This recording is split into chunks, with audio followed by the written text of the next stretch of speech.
Yeah, let's get back. Gotta use the restroom there, sorry. I brought my water bottle that I'll get with water either.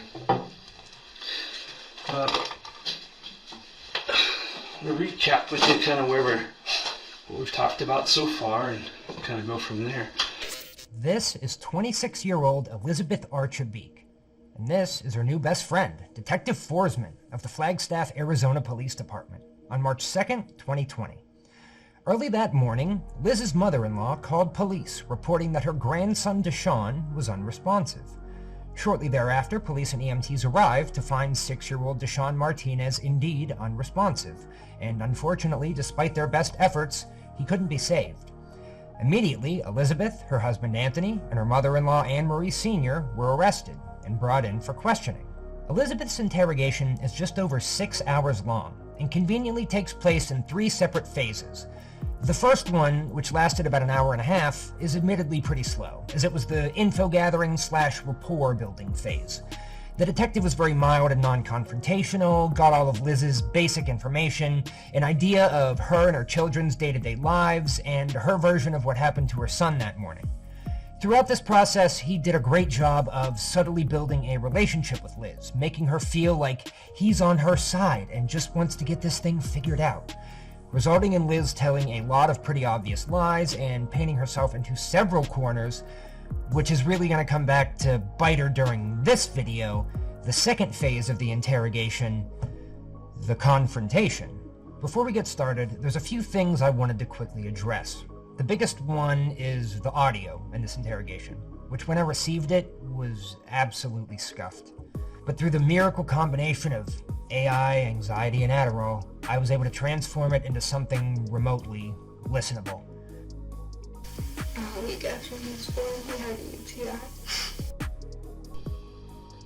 think the girls had seen and the boys started opening. I also tried to make sure the subtitles were as accurate as possible to make things as comprehensive as possible, which, given Elizabeth's communication skills, is a much taller order than you probably appreciate at this moment, but will definitely understand very soon.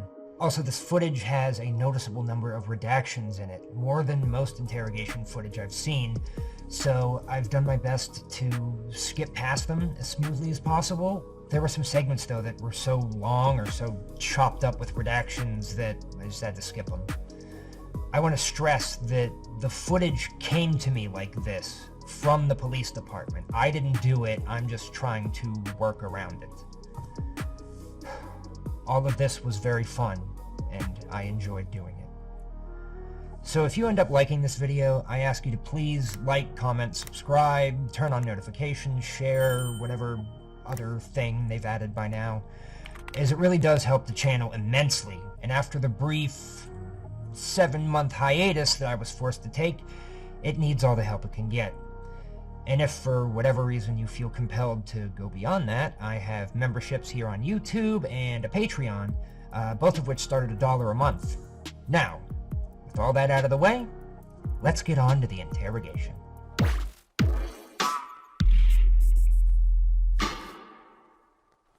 So if I understand you guys correctly, oh, you know, I forgot to get your social security number. What's your social security number? No. You don't know your social? No, it's in Anthony's wallet. Is what? It's in Anthony's wallet. It's in Anthony's wallet, okay. Do you know Anthony's phone number? He just got a new phone. Because the one doesn't work anymore. New phone number, 2 different things? No, both. Both? Okay. Alright, so if my understanding is you've been married to Anthony Martinez a little over 6 years. You have a couple children in common. You have, and respective ages, 7, 6, 5, and 2. You guys kind of both grew up here in Flagstaff, met at TIA, up at Flag High. You guys went to Iowa together. Was that after you were married or before? After you guys been married. Had both the girls over there. And moved back to Flagstaff. You guys moved there initially because a grandpa wasn't doing so hot. He needed to pass, and you want to make sure things kind of worked.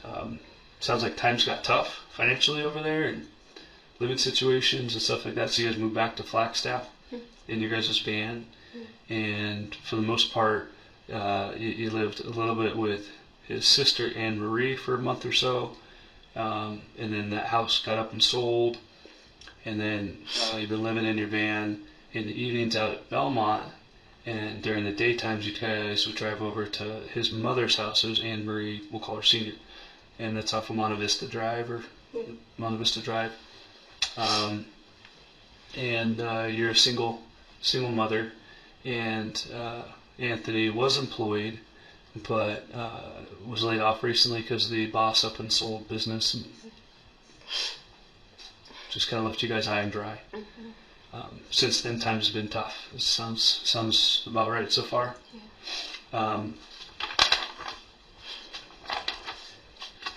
So what I kind of want to do is understand your guys' typical day and how things kind of work. Can you run me through your guys' typical day?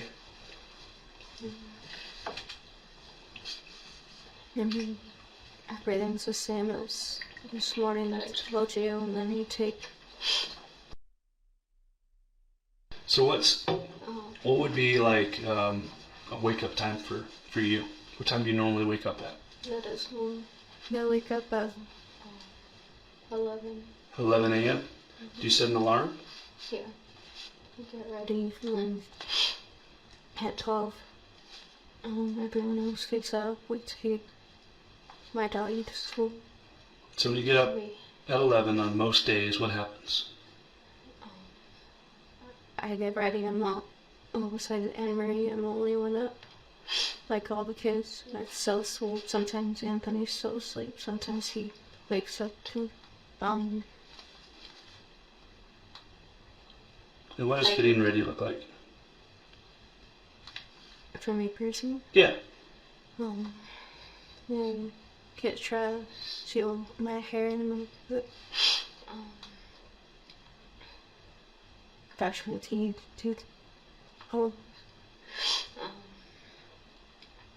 and then I wake up, get her ready for school, get her dressed, do her hair, have her tea.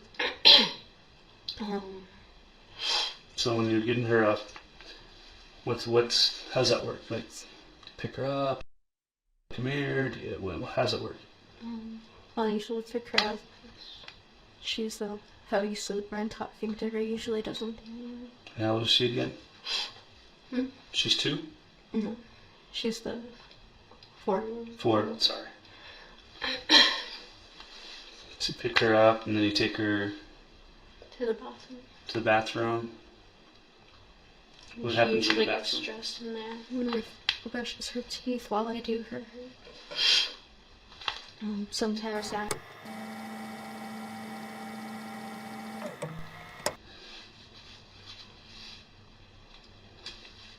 And same fashion, pick her up, go into the bathroom, get her dressed, brush her teeth. Yeah, no, she is already up with. Have you stayed? Yeah, do your stuffed burritos. But if not, then I'll get her and the boys up. Have them get dressed, do tea, and Anne Marie Senior does starts making and cooking their oatmeal or whatever they're having that morning. Is Anne Marie the one that usually cooks breakfasts? Senior grandma, right? Yeah. And then they'll eat or we. It's usually either oatmeal or regular cereal. Sometimes I'll have like bread with cheese, and grilled cheese or something.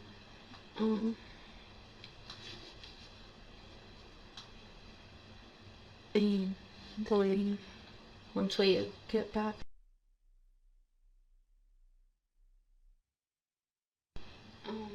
Honduras. Where's that at? It's the preschool right behind Killeth.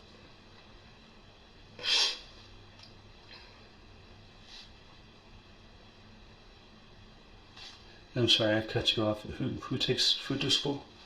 Me and Anthony walk her to school. When you're walking her to school, she takes her breakfast to school? She eats as soon as she gets to school. The school feeds her. School feeds her. So, I guess I need to clarify then. When Anne Marie's making food, who does she make food for? The boys and So she makes it for the boys, and that's the kids. All 3 kids? yeah. The house she goes to school in. Okay, so I got that right in my head. So the boys and After the detective conveniently gives us a nice little recap of what they've discussed so far, the interrogation resumes. The detective starts asking a lot of questions about food, like it's clearly one of the primary things he is interested in. And even though it's obvious to someone like me or you, Liz clearly doesn't catch it because she bluntly explains that her kids rely on pretty much anybody but her to feed them. Anne Marie Sr. cooks for them, or the school has lunches for them, but so far they get all their food from some kind of source beyond their mother. And when you see her make the food, does she make the food while you guys are there? Does she not? How does that work? She gets it started as we're walking out of the door. And then most of the time they're done eating by the time we get back.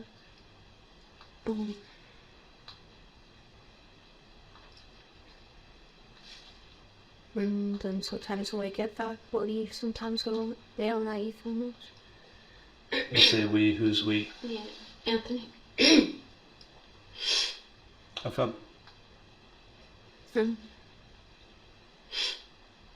Is it like money tough or what? Is that just can't afford food or? Just I've gotten into a habit, I guess, of only eating like 1 meal a day. If then mostly just drink coffee all day. I think he drank sodas. Oh shit. It's okay. Whatever. How'd you guys come to that consensus of only eating 1 meal a day? Because before when we got less food stamps, that's what we did, and we just gave the kids all the food, and then now that we do have money for it, just priority in the routine, I guess, of how we used to, so we never really stopped it. Do you have food stamps now?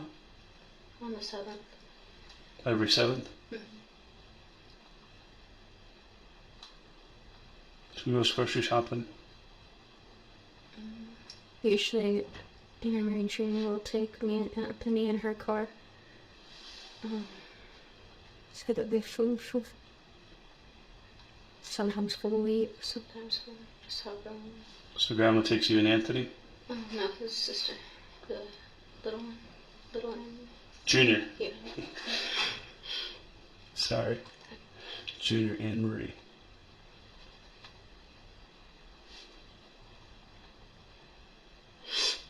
So you don't buy any of the food? You don't buy any of the food?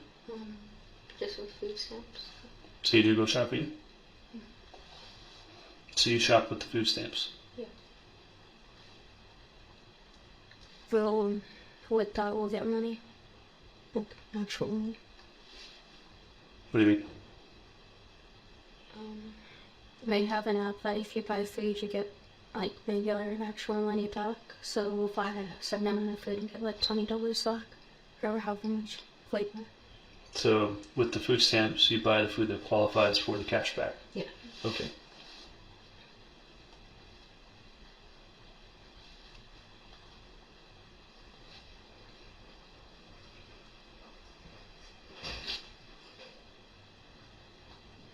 Where do you normally shop at? Safe. Which one? Cedar? Yeah. When was the last time you went shopping?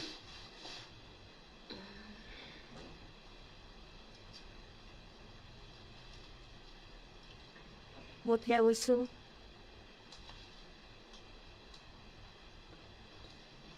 What did you buy? You got pasta. What type of pasta? Spaghetti.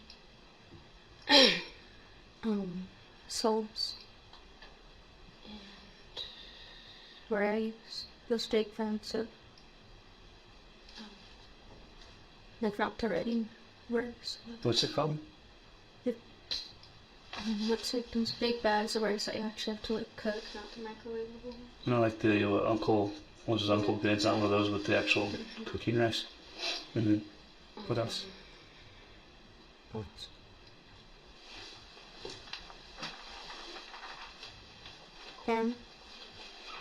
Cans of corn. These are the probably loaves free from full of plenty of. What do you do with the cash back? Good or bro. Late that month. Just took 1 month between.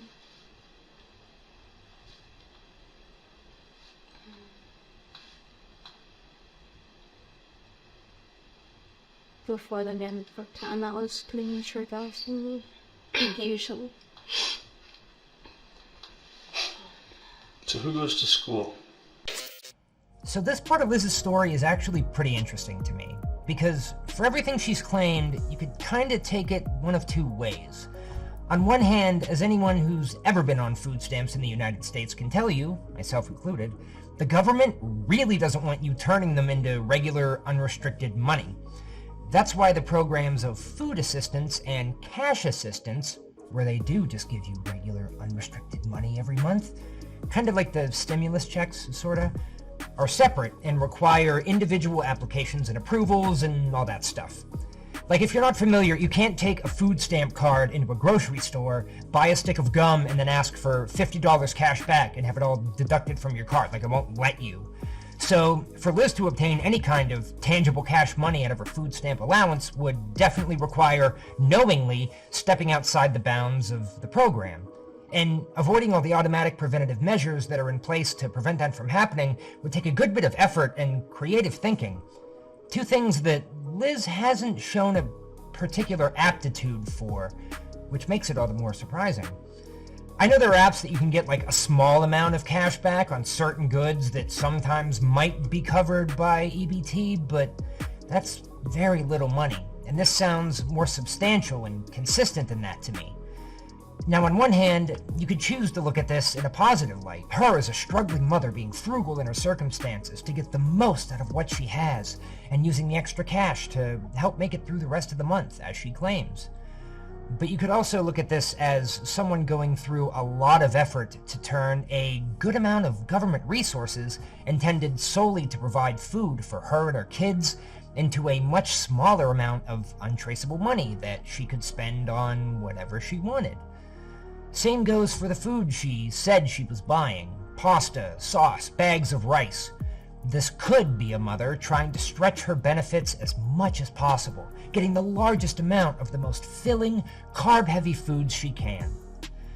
But again, on the other hand, it could also be someone trying to buy the least amount of the cheapest foods available to just barely sustain her children, with the goal of maximizing the remaining amount that she can spend on herself, or again, convert into traditional money for whatever. And given the context of this interrogation, I'm inclined to lean towards the more selfish rationales, as opposed to not. Boys were supposed to start next year because they missed the deadline for doctors because the school wouldn't let them start. We tried to get something and fill all the paperwork out, and once we did all that, they said they can't start without the records in Iowa, so... Do you guys live in Houston or something, or... Do you guys live anywhere else besides Iowa? That's it, just here in Iowa? Okay. So, and... was it night? So, go to school. Okay. Yes. I think she starts preschool next year. Okay. So, when you guys are sleeping, and you're on your bed, and everyone's on the floor. Are they sleeping straight? Is it pad? Is it concrete? Pad, carpet? Is it concrete carpet? Is it No, sleep on top of blankets. on top of a Usually, blanket? if they don't move it.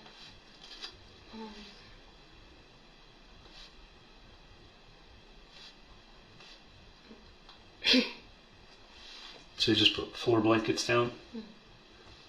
And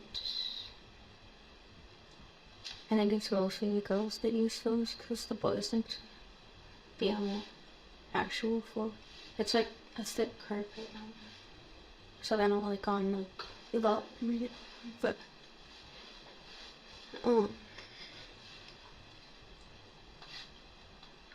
yeah, if you usually use the girls on that and they'll end up rolled off it. And then And what? they'll be covered on top with a blanket. Blanket on And top? also too hot, yeah. Can you tell me what the kids wore to bed last night? They all knew the pants, but should and had it. Let's do individual. Let's go with let's do the oldest. The oldest. What did they wear? He had pajama pants and that what you call cut-off shirt, like the sleep. There's no sleeves. Sleeveless shirt. And Deshaun had pants, like Diapers, underwear for no underwear. underwear. And sorry, which child was this? Okay, and He then also had a sweater on. sweater. Socks. No.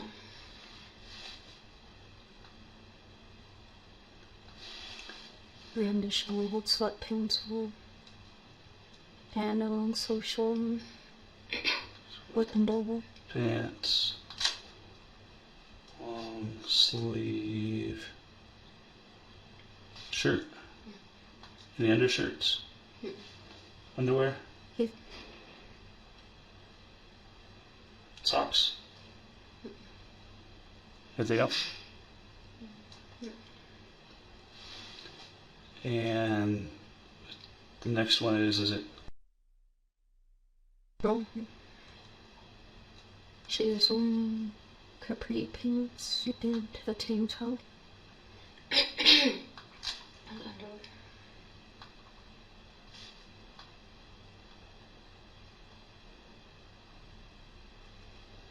anything else? Capri pants, tank top, underwear, socks, anything else? And And then our she wore put her to bed in a diaper and a regular t-shirt. If I went out, got her up, she had shorts on, so she got you sitting. so just a long sleeve shirt, no pants, nothing like that. But then when you woke up, she had Shorts on. shorts. She's how old too? Mm-hmm. Does she normally change herself? Mm-hmm.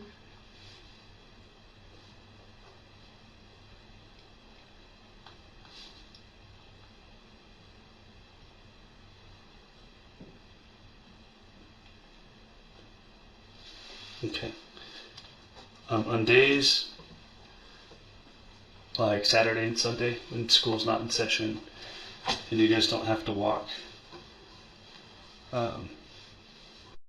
school, who makes the foods? So this bit was tough for me. Liz also discussed her family's sleeping arrangements earlier in the interrogation and actually drew this diagram to show it in more detail. Now, while I thought this was weird, I'm not a parent.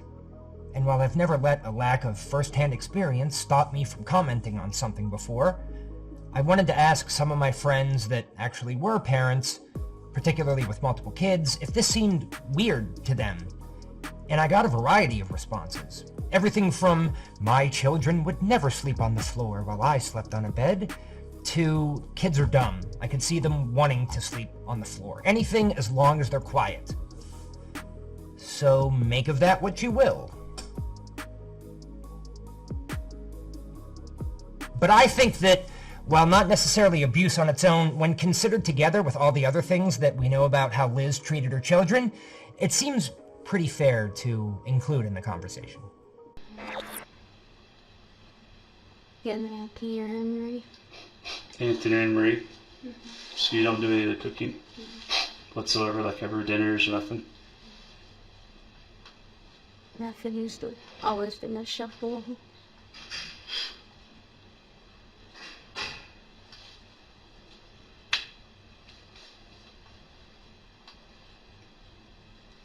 When you guys eat, tell me about that.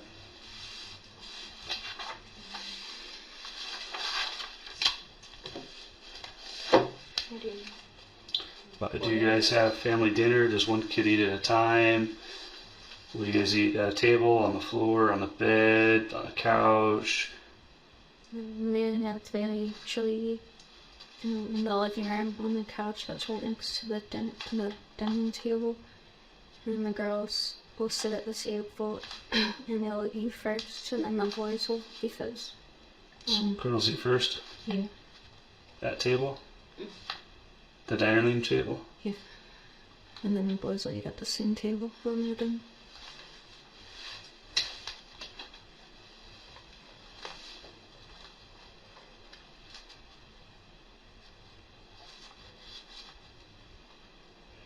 And is that for all meals? Mm-hmm. Breakfast, lunches, and dinners, or anything in between? Like, that's... Like if they have like a little snack or something, they'll stand in front of the TV, and other than that, they all eat too. Okay. I want to go back to like the last few meals that we've had. So, what was Sunday's breakfast? For the kids? Yeah. I think the girls had cereal, and then the boys had oatmeal. What time was that at?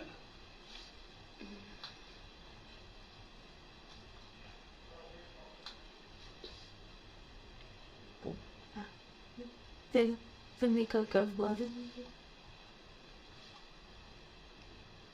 How much? Because it was a little after dropped off and she was dropped off. And 2:30 down too much.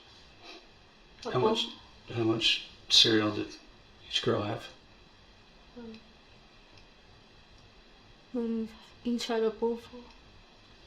How big are your bowls? Regular size. So then that's little child plastic cup bowls. What about the oatmeal? So How long did it take them to eat?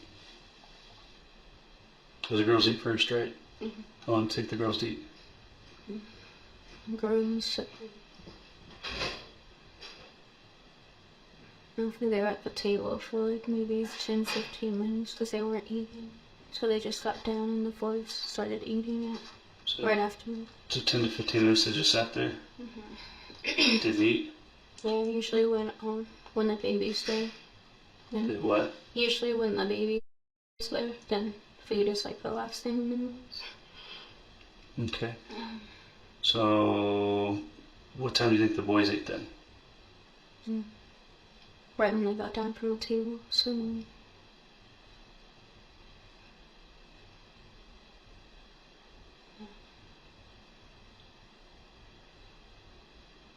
11:30. 11:30? Yeah, that was good. And then they ate How long does it take the boys to eat? 5 to 2 minutes, because they eat fast. Well, they had some water. You had water? The They had water. boys didn't do.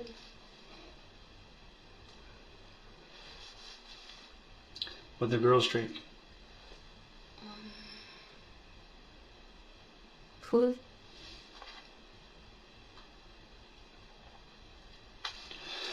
Excuse me.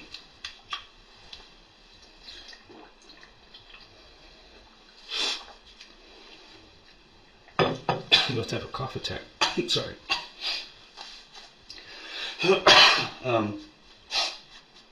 Hey, since there was a bit of a break in the flow of the interrogation, I thought it might be fun to take a breather, and let me tell Just Interrogations behind-the-scenes story.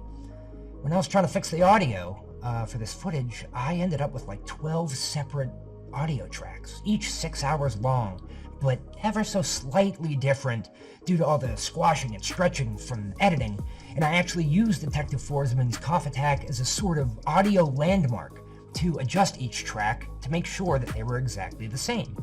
Because it's a series of short, quick, loud noises at specific different intervals. So you could just zoom in on this one little sliver, adjust the tracks accordingly to make sure they match, and bam! Now all of your audio tracks are perfectly synced. That's it for this JIBTSS, but tune in next time when I talk about how to get away with stealing content on YouTube scot-free. Spoiler alert, you can just do it. They don't care. Whoa, that was one heck of an accident. I could have been injured. Fortunately, I'm all right. But do you know who you can call if you've been injured in an accident?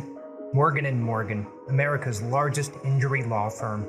Did you know when you've been seriously hurt, your injury could be worth millions? We all know how tough it is trying to get a decent payout from an insurance company when things go down. It's business, baby. It's how it works. Morgan & Morgan always fight to get you the best results possible. They advocate for injured individuals and they don't settle for lowball offers.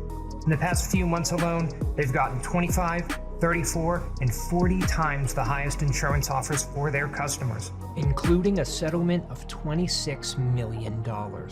Plus, the fee is free unless you win.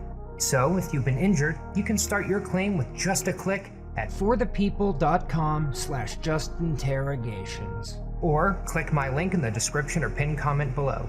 Thanks to Morgan X Morgan for sponsoring this video, and now, for real, onto the interrogation.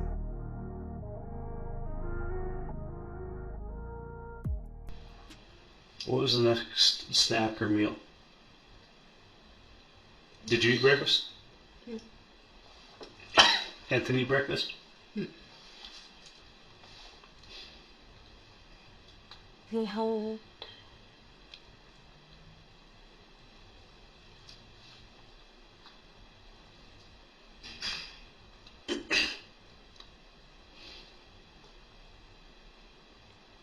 they had slips. Bread was having the first snack or times. Yeah, watchable. Pretty sure it's just been a lot in their lunch. So we usually have that hungry. What was a slice of bread? About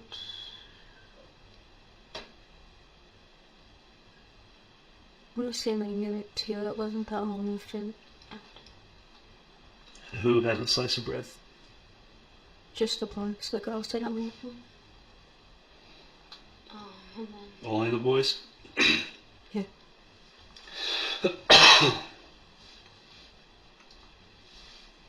What was next?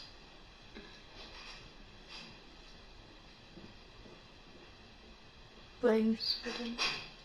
Rice for dinner? Yeah. What time was that at?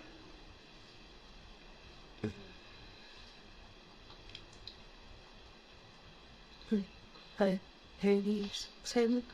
Email 5:36 or 7? 5:30 or 6 after. It was right after Cassandra came to pick up. And Tell me about that. then Ray just cooked some rice and canned enchiladas.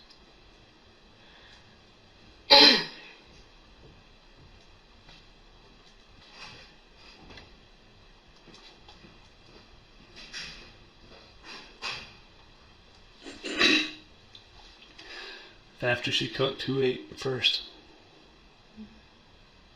All the kids did. All at the same time? Yeah, because the girls didn't go to the table. Where'd they go? Okay, first, Sunday is literally the day before this interrogation. It's Monday morning, just so you're aware of the timeline here. Second, it's weird that Liz requires so much clarification from the detective on simple questions that, in my opinion, most parents would almost inherently understand and easily be able to answer about their kids. Third, we have another clear example of favoritism towards the girls, as they always ate before the boys, by design. And last but most significantly, I find it really odd that Liz typically takes up to 20 seconds to recall some of the simplest details about her day, but when the detective starts asking super specific questions about food, who ate first, what did they have, how long did it take, did they finish it, etc., she's able to rattle off answers immediately without any hesitation. It seems like she's kind of just making stuff up to try and fit what she believes a normal answer from a normal family would be. It was just like little table that they put their balls on, but they didn't eat. So the girls chose not to eat? Mm-hmm.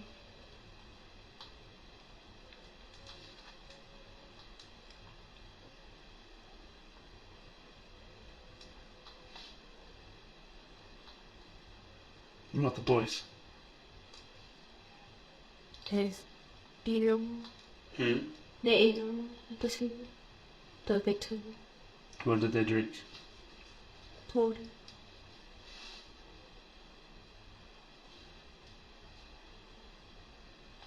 How much rice did they have?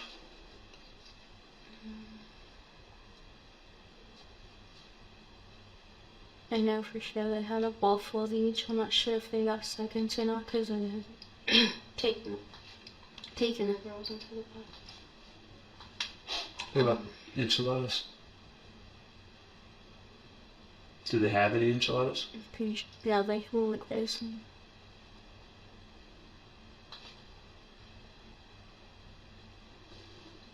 And that's all. What did the boys have to drink? What? How much water? Sippy cup. It's like. In retrospect to like one of these, how much do you think it'd be? Half the size? Like great. 3/4 of it? Yeah.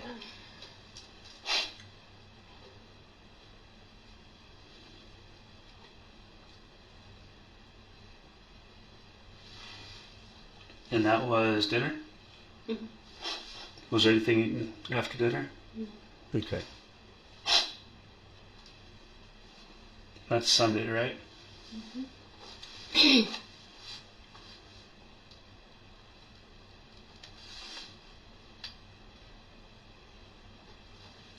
What's the very next thing they ate?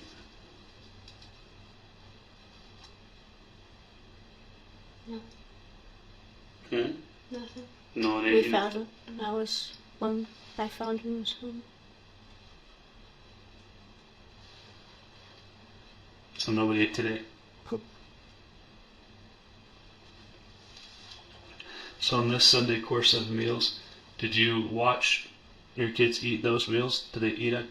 Mm-hmm. So you watched them ingest it, you watched them fully eat it. He was the only one I didn't watch was dinner. You didn't watch the dinner?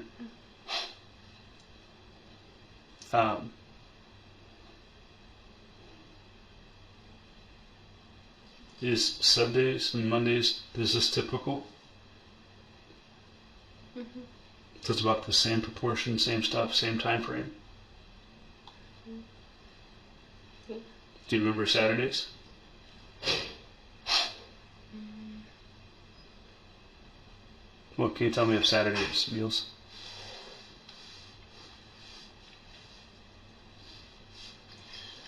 Saturday they found honeycomb cereal. Who had honeycomb? All the kids. They had a. What time? They each had a bowl of that at. I'm gonna say 12 because I slept in. And then. When we have cereal, I should probably clarify, I have little kids. Sometimes my kids like to eat cereal with milk, and sometimes they don't. When we say a bowl of cereal, is it just the cereal by itself? Is there milk? Yeah, Is there water? Sometimes they have milk, but that was just cereal. Just cereal? Yeah.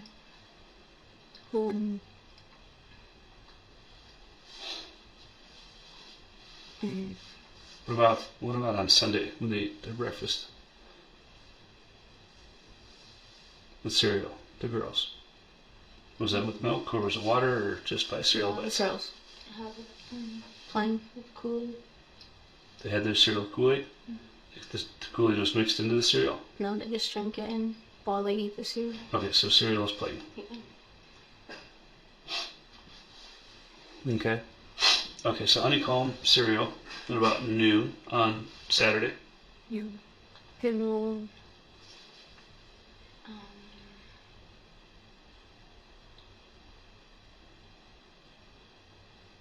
we didn't have lunch and Marie made dinner that day for the No one had lunch, and then Anne Marie made dinner. What time was dinner at? it was late. I want to say around like 8. What was it? I think that's the night we had spaghetti and 100% sure. How much spaghetti did everyone have or not have, or who ate what, I guess? Some fish and the kids only had a bowl. And then When you say about a bowl full, does that mean like less than a bowl? like it's a regular bowl that's like, it's not like overfilled, So but it's it's just like, seeping. yeah. Drew, me and Anthony had to add his and we ate it. What did you have? Some spaghetti. Did everyone eat that? Mhm. No one threw a fit about not wanting that or something else, or How?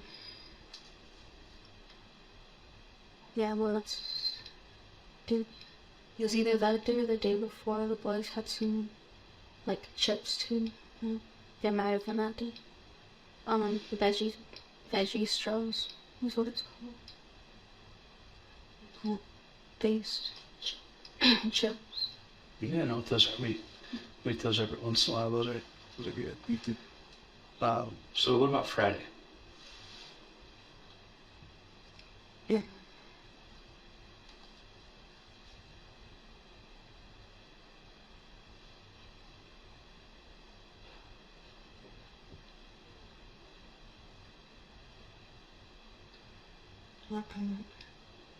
Don't remember.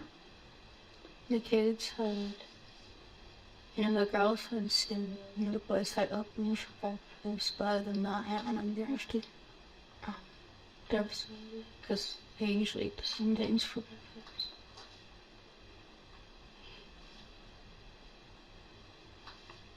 Okay.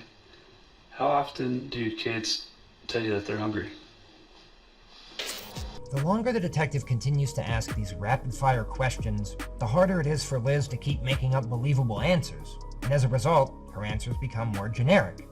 Like on Sunday, each kid ate something different, they all ate at different times, and took different lengths of time to eat, while Liz and Anthony rarely ate, or if they did, they never ate with the kids. She said that every meal was typically eaten like this in their home. Then on Saturday, though, everyone just had the same cereal for breakfast at the same time. They just forgot to eat lunch, and then everyone just had spaghetti for dinner, again at the same time. And then when he asks about Friday, she doesn't even try, and just says she can't remember. It's a little impressive, relatively speaking, that she held it together as long as she did, but like usual, it fell apart pretty quick. I have a 2-year-old and a 4-year-old at my house. And my 2-year-old doesn't speak all that well, not like my 4-year-old. My 4-year-old's way more articulate. She's 4. She tells me when she's hungry. But my 2-year-old, he maybe can't say conversationally like what we have, right? He'll go to the pantry and he'll dig around and try to pull out poop snacks or try to open up the fridge and grab an apple juice or something like that, or applesauce. How often are your kids expressing that they're hungry? It's usually right before command meals and often. Say it again, I'm not following.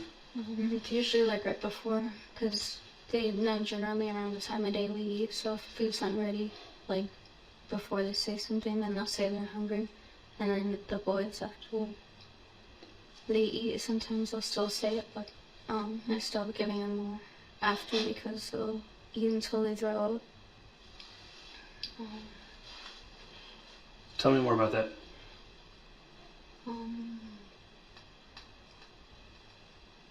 That's if we just let them eat however much they want to, they'll just keep eating, and then make themselves sick.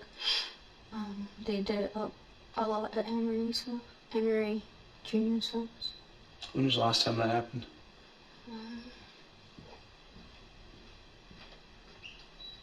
Deshaun did it in the city about a week ago.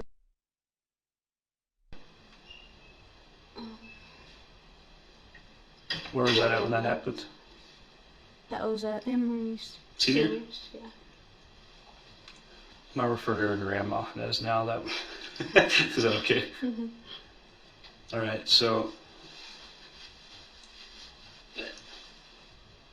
I mean, are they when they're expressing hungry? Tell me how they're doing that. The same. I'm hungry. Do they try to get into stuff? Like, do they do it at times when it's inconvenient to get the food ready, or when you're busy? Usually they'll say it like as the food is being made, they'll smell it and be like, I'm hungry. But other than that, Well, tell me about times when they're trying to get into food when they're not right around those times. Because I can tell you that I'm looking at this. I'm looking at this right here. This is not enough to sustain a kid. You and I both know that. Okay? There's one bowl of oatmeal, if that, is not enough to get someone through a whole day. A slice of bread, especially kids when they're growing, when they're at their peak. Maybe an adult, maybe. But I promise you, and I know your pediatrician would agree, that what this is right here is not enough to sustain a kid. Having kids myself, I know that when my kids are hungry, when they ask me, even if it's inconvenient, and sometimes I don't want to do it, they'll go off and they'll try to go do it themselves. And yeah, sometimes it's irritating when they go through the pantry and they're tearing down stuff and things are falling off, and I get that. So tell me what the times that they're saying I'm hungry or they want food, not around dinner time, when you're cooking. After almost 2.5 hours of playing nice, the detective's attitude finally shifts, and he begins to confront Liz.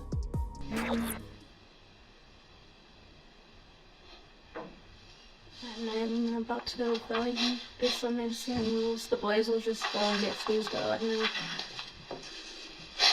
Can they get in trouble for that? Because they're getting into things? Tell me about them getting into trouble. That'll be fun to or if it's like late like 2 a.m. or whatever, then they'll get and sent back to bed. Tell me how you're spanking them. Just like this. Mm-hmm. Bare hands? Mm-hmm. Do you use any objects? When they go to timeout, where do they go? When we're in the living room, then they'll sit like kind of like a corner or timeout corner in there. What about when you guys aren't in the living room? Which usually when we're in there, they're only in the room for when they sleep. So when I'm looking at this here. So then they have to move them and we're not going to see them and videos, and they're in there. When I'm looking at timelines of when you're feeding your kids, you know, we're looking at our first breakfast is 11:30, and dinner is at 5:30 to 6. Right? Yeah, we said we were eating late. Let's call it 6:30, 7:30, 8:30, 9:30, 10:30, 11:30, 12:30, 1:30, 2:30, 3:30, 4:30, 5:30. 6:30 is 12 hours. 7:30, 8:30, 9:30, 10:30, 11:30. 17. They're going 17 hours without food between meals. 17 hours. That's a significant amount of time. I know that when you leave my kids alone hungry for a lot less time, they're getting into stuff and they're causing a little bit of a ruckus, right? Tell me about your kids doing that. Go get food. They'll go get No, food? the way the apartment is that everything's low, so they can reach pretty much everything in the kitchen. Tell me about how they get in trouble when they get stuff they shouldn't be. What? They take it until if they need it already for their dance and issues. Because that's usually a little bit. The last thing was a whole loaf of bread. So they're going in there and they're going in there and they're taking bread, and that's your guys' allotted food. I get that. All right, so we're taking food from them and putting them in timeouts and spankings. Is that my understanding? Mm-hmm. Yes? Yeah. Okay. Where are they going when they're going to their timeouts? To their timeout school. Where else in the house do you put them in timeouts? You mean when they're in the ring, kind of just sit there and not be able to play, but there's not like an actual spot. How do you segregate them from the other kids or something? How do you put them into timeout? Because I know that I have two kids again, right? So I can talk to you as a parent because I am a parent and I have kids that are right around your age. And I guarantee you when I put my 2-year-old or a 4-year-old in timeout, if they're in the same room or if they can even see each other, timeout doesn't go like timeout's supposed to go, right? They're making eye contact and they're playing and you're trying to, hey, stop it, you're in timeout, right? What do you do to separate that? How do you fix that? What do you do? The girls usually know not to look at them and the other way around. They're not separated once. We just have to keep telling them not to look at them and telling the girls not to look at them. And usually fine. So it's hard dealing with 4 kids. It's hard dealing with 4 kids.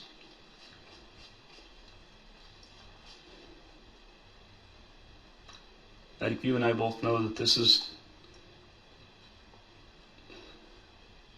obvious what's going on. Lizzie, what happened?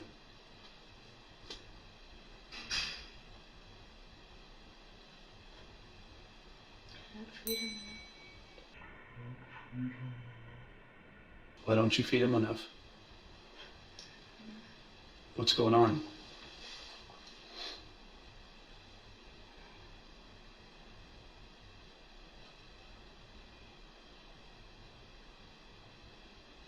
Hey, I understand parenting's hard, I get it, right?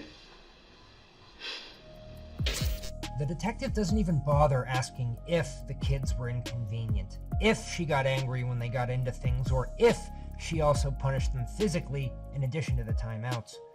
Because he has such a good read on her at this point, he already knows that that's how she felt, and that's how she treated them. He also asks some very specific questions to try and get Liz to talk about the closet where Deshaun was found. She insists that the kids were never put anywhere but the living room for timeout, which is pretty bold considering Liz and the detective both know that isn't true. The real highlight of this section happens at the end, though. I'll be the first to admit that this interrogation started off pretty dull, with a lot of time spent by the detective gathering basic information and slowly building rapport with Liz over the course of almost 2 hours. Certainly more extensive than most other interrogations, but to give credit where it's due, it absolutely worked. Literally within 5 minutes of the initial confrontation, she's already admitted that she knows she didn't feed Deshaun enough, and that's the real reason he died. Now, we obviously still have a ways to go, but I want to reassure you that from here, in my opinion at least, this interrogation gets a lot more engaging. Because now, police finally start digging into Liz, calling her on her bullshit, and presenting her with conflicting evidence. Oh, and if you missed Liz's incessant fake sniffling, I have great news. Because now that she's able to switch back into self-deprecation / gain sympathy mode, it comes back full force. You're welcome.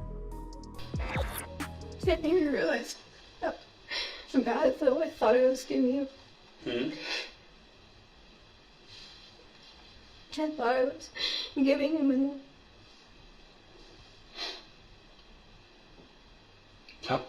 Lizzie, honestly, how can you look at me and tell me that? You know. The girls have been gaining weight. They eat the same as the boys do. I mean, you can look at your 2 boys.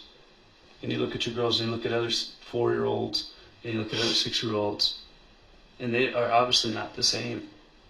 You know what I mean? And I know that you were done with Dr. whatever his name is from Mountain View just 6 months ago, and he didn't have the concerns that we're having right now today. What happened in 6 months? Something changed. I don't know. I mean, are you having problems dealing with this? With 4 kids? Are you having problems with the financial stuff? Like, what led you to the point? Money, lack thereof, let's say. And Lizzie, what led you to the point of saying, I'm not feeding my kids anymore? No, honestly, don't push.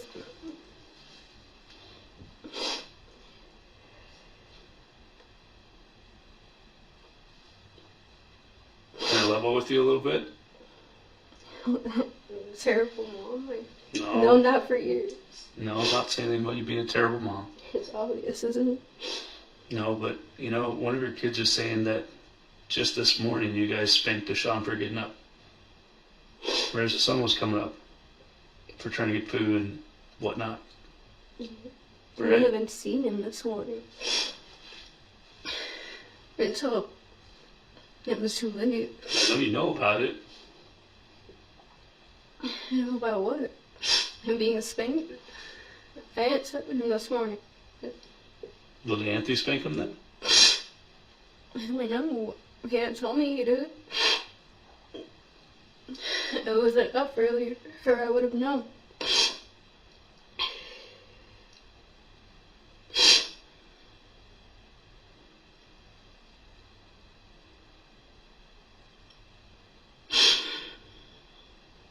So those forms of discipline, if I'm understanding you right, sometimes we're taking food away. We're putting them in timeout. You get spankings, is that it? Or is there other things we're doing too? No, that's what it is.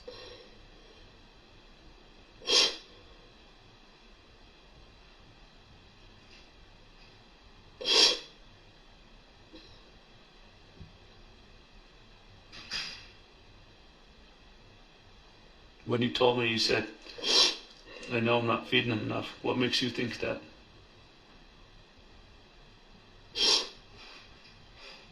Because he doesn't gain weight.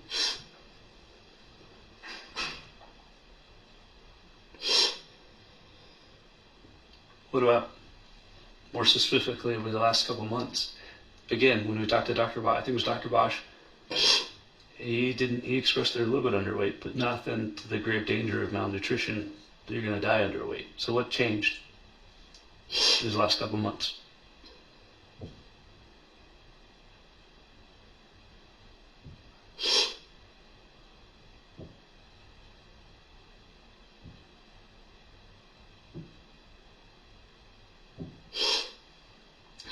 Well, it hasn't changed. I stopped getting money. We have to have a place to live.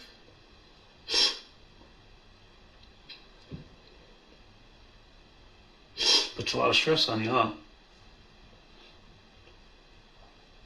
And then let's face it, 2-year-olds, 4-year-olds, 6-year-olds, they're all, that's a lot of energy running around when you're stressed. I get it.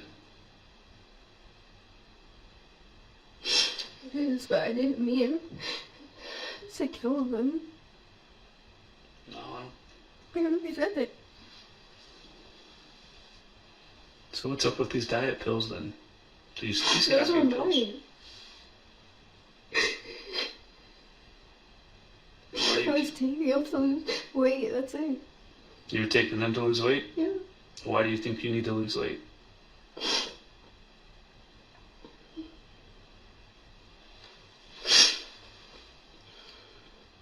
When I was first put on anxiety meds, I gained.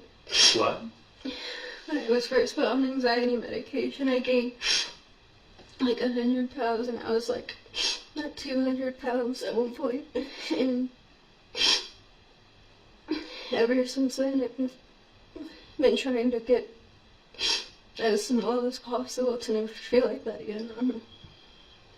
Where do you keep those pills again? I don't have them anymore. I threw them away Where were you keeping them? in a suitcase because I never got them out after we had moved back here. Where was your suitcase? You know, In her closet. In the closet? In the house? Yeah. Okay. And that's kind of where they've been hidden this whole time. And so he found them. So no one's been in the van since the last month, since it's been broken down. So everything you guys have has been moved out of the van and into the house. They still have like blankets and pillows and stuff in the room, and their car seats and stuff. But other than that, it's empty. The detective continues asking Liz about why she hasn't been feeding the children enough. He likely reasons that since the children saw their pediatrician about 6 months ago, and the state of their health wasn't reported to the authorities, the most serious neglect had to have occurred within the time between then and now. So he asks Liz what changed. She claims it's primarily due to just a lack of money, but then she also backpedals and claims she didn't know it wasn't enough, and then closes it out by self-deprecating, stating that she's a terrible mom and has known that she is for a really long time, likely in an attempt to gain some sympathy. I'm sure it hurt the detective's soul to have to disingenuously correct her for the sake of building rapport. Just another reason I could never do this job myself. Finally, he asks about the weight loss pills, which Liz claims were hers and that she kept them securely locked in a suitcase in a closet at Anne Marie Sr.'s house. The detective obviously believes this to be untrue, but for the time being doesn't push any further.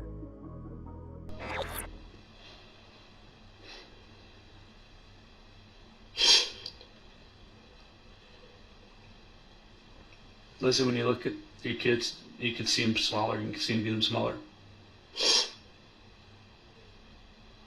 Could you see them over the last 6 months change? Mm-hmm. And Yeah. well, what were your thoughts when that was happening?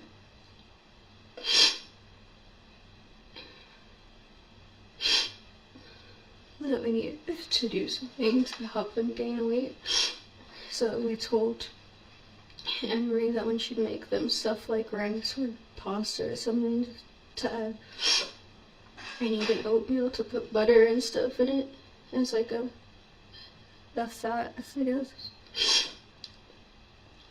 And she did. And But it wasn't working though, right? it was for a while, so it was all the pillows, and then after that, What type of caffeine pills were they? I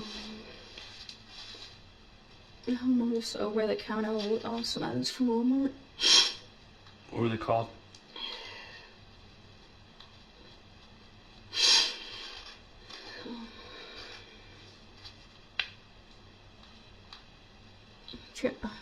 It was a green bottle and yellow top beverage. The yellow top on it. Yellow top? Mm-hmm.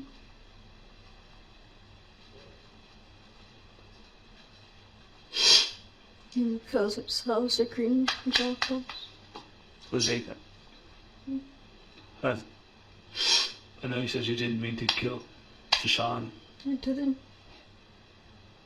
but when you're looking at this timetable of saying the kid only eats once every 17 hours, Yeah, I can see it on paper. It looks like that.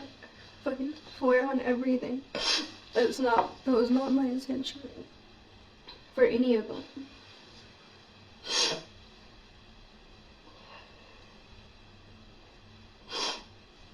when they're eating once every 17 hours, we're breaking it to the pantry to eat food, and we're spanking them and taking them away because we're eating the food, or putting them on timeout for extended amount of time. It sounds like what you were telling me earlier is they go into timeout for however long their age is per incident of bad behavior, which could be multiple times throughout the day. We might be neglecting them a little bit. Do you see that at all?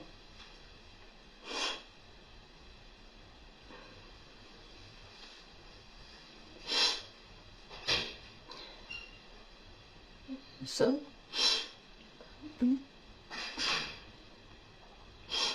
I mean, I guess I'm trying to. You what?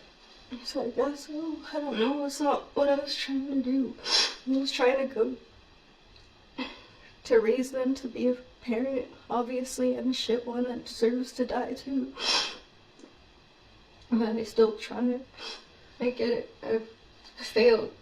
I'm a fucking huge ass failure. And all you see me as is some stupid black girl that killed her kid.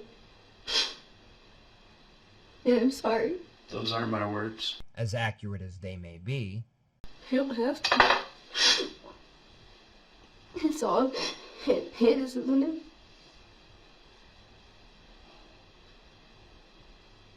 I mean, was there ever a point when you see your son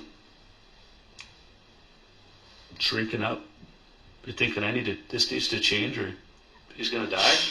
You know how you would say it out loud to Anthony.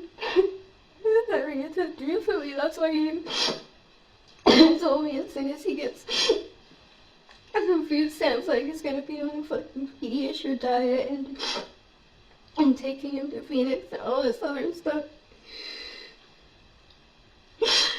And it was all for nothing anyway.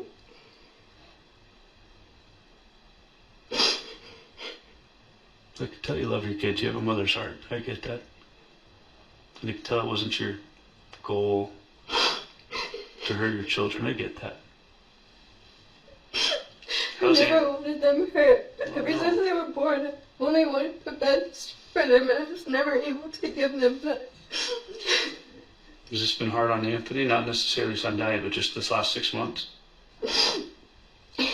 Yeah, I guess.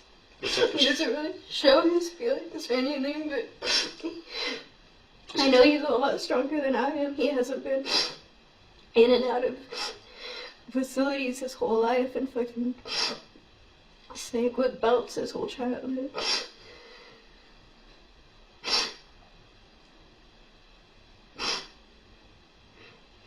My parents dumped me a long time ago.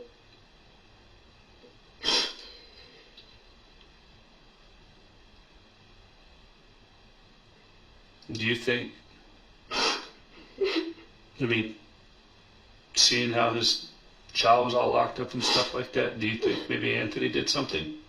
No, he wouldn't do. I mean, obviously these malnutritious, they're not getting food, but do you think he would have done something horrific to put him out of his misery or something like that? Like, I mean, is he capable of something like that? He would never do any of it to any of them. He loves those kids just as much as I do. not very reassuring, knowing what we do about Liz and the way she treated her kids. The detective asks if Liz could tell that Deshaun and his brother were shrinking up over the past 6 months, which she admits she could. Then, claiming that she asked Anne Marie Sr. to add butter and stuff to meals she would prepare, because it's not like Liz could do it herself or anything, in an effort to help Deshaun gain weight. They also seem to really hang their hopes on the idea that if they could just get Deshaun some PediaSure, all of this would be negated, and he would have been fine.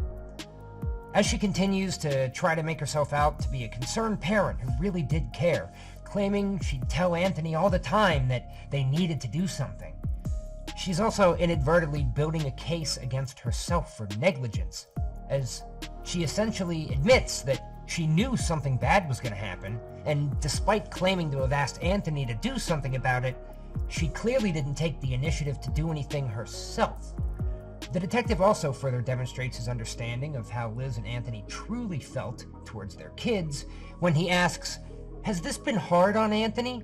Not necessarily your son dying, but just the last 6 months." And Liz just keeps talking like that isn't an insane thing to ask in this situation, confirming that, yeah, that's how they really felt about their kids. In a toxic room. Yeah, I'm not saying this has anything to do with love. I'm just talking about empathy. I mean, because it's clear that the way your kids are living, they're suffering.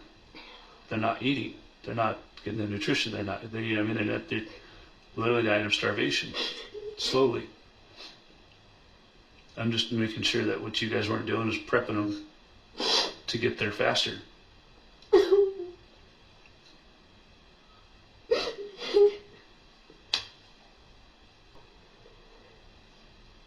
See, I want to go back to you telling me about how you knew something needed to change and how you were telling Anthony about it. What about it? I want to know the context of the conversation and how that happened. That shows me your heart. That shows me that you care, that you're not just ruthlessly killing your kids. Right? I want to know about those conversations. I want to know how you knew if something didn't change, this was imminent outcome. You just tell by looking at it no matter what. He had so many for longer, and it was scaring me. I told Anthony that he needs more.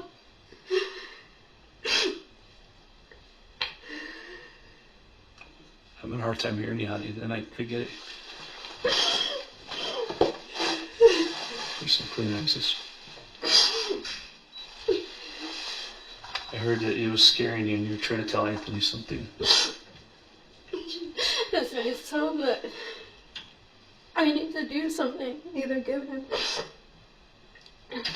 like just over-the-counter vitamins, even though I don't really believe in those, or something, I don't know.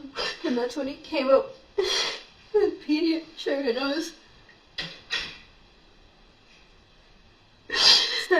very excited to hear 3 stamps if I can give him that. In fact, we had it all planned out on how we were gonna do everything.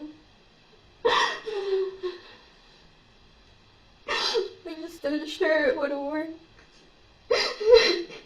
How many times did you have that conversation with Anthony?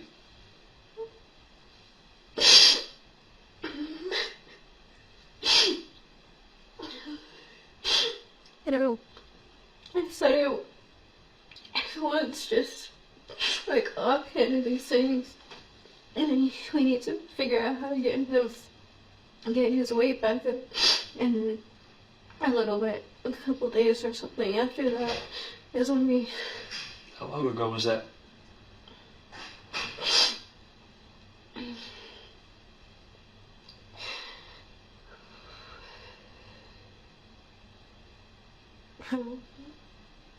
His food stamps come in on the 7th, right? Yeah.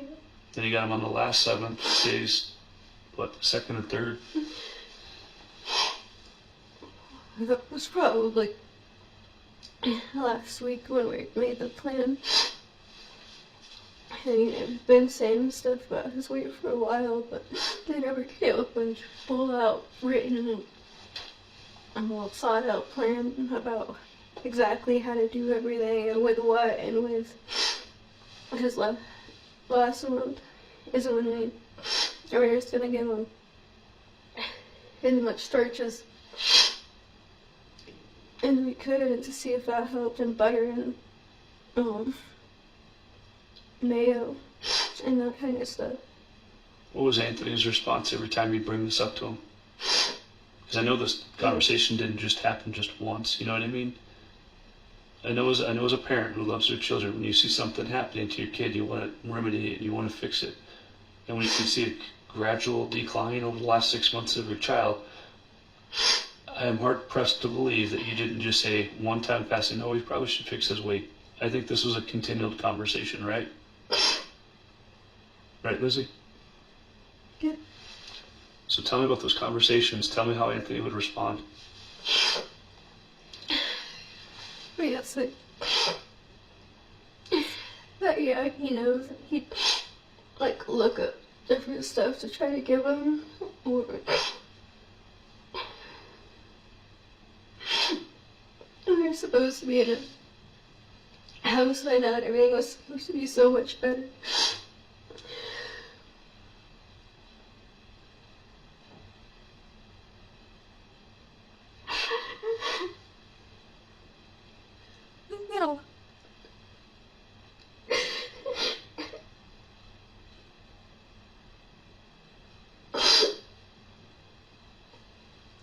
So how did I Anthony failed him, that's what happened. I fucking failed him. I failed all of them. Well, parenting's a joint effort. Well, it takes a village. How did Anthony respond about some of these things?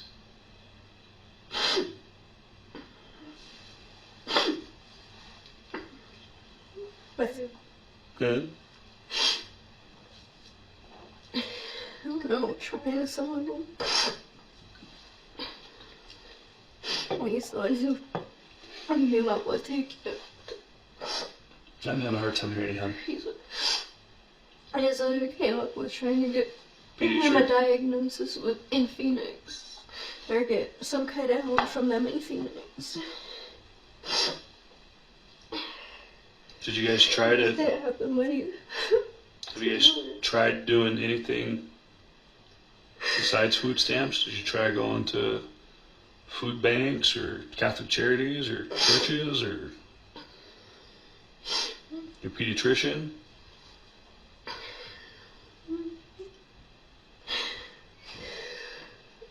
You looked stuff up online, but we didn't go to the doctor because I kept turning into What do you mean you look things up online? he would for like foods that would help Deshaun and stuff. Okay, that's how he found the PediaSure probably. I don't know. Do you guys have a home computer? No, he has a smartphone. It's just his smartphone? Okay, a couple things to touch on here. First, Liz says that she doesn't really believe in vitamins. Whatever the hell that means. Like, that's weird because, like, I've heard of anti-vaxxers. No opinion. But I've never heard of anyone being against the existence of vitamins. Second, when she's telling the detective how often her and Anthony discuss the fact that Deshaun was severely underweight, she says that everyone's just like offhanding these things. Which I'm assuming means that not only the two of them, but the other people who were regularly around them as well, like the Anne-Maries, were also pretty used to his state of health and didn't consider it that big of a deal, discussing it offhandedly as if it were a subject on par with the weather or the day's horoscope. And third, just to reiterate, their grand plans to nurse Deshaun back to health from the literal brink of starvation were to give him, and I quote, starches and butter and mayo and that kind of stuff, and to just give him PediaSure. And as obvious as it is to us rational people, and as almost comical as it is to point out Liz's ridiculous train of thought, the truth is that under these conditions, with her as the primary caregiver, poor Deshaun never had a chance. And it's honestly a miracle that his brother managed to survive. So last week when you made that statement to Anthony, between then and the upcoming 7, did you think that today that this would be a real possibility, like something like this would happen, he would die? No, I thought we'd be able to get him the drink that he needed and You thought you'd make it you thought you'd make it those next 2 weeks? Was he acting any different? No. Was he more lethargic or? As if Liz knows what the word lethargic means. No, he was the same as always. That's what I had to chance me up because I would have been able to see it if he wasn't. I know I would.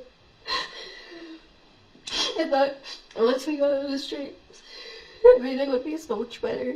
He'd be able to be, if not maintain the weight, at least gain it. And I was going to keep him on that street, on that until, for as long as I had to. I wasn't going to just put him on it for like a day and have him gain like 2 pounds on the stop, which I had a full plan on how it was supposed to plan. So you can see your son getting worse, and you tried to formulate a plan to help him get better. And we just didn't make it there, huh? I'm sorry.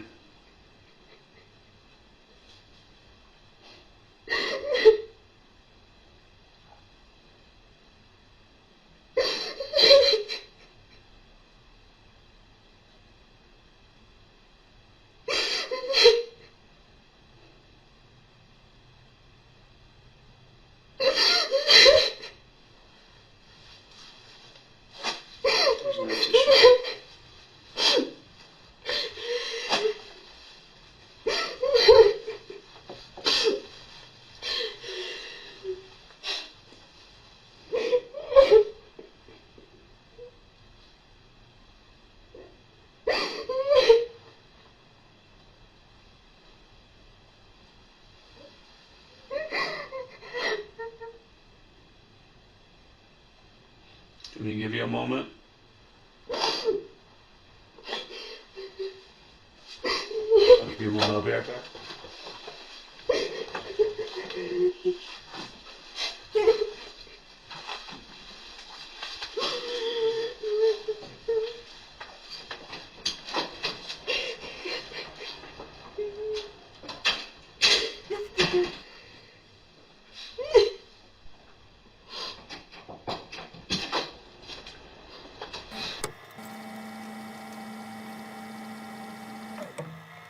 Yeah, tissue.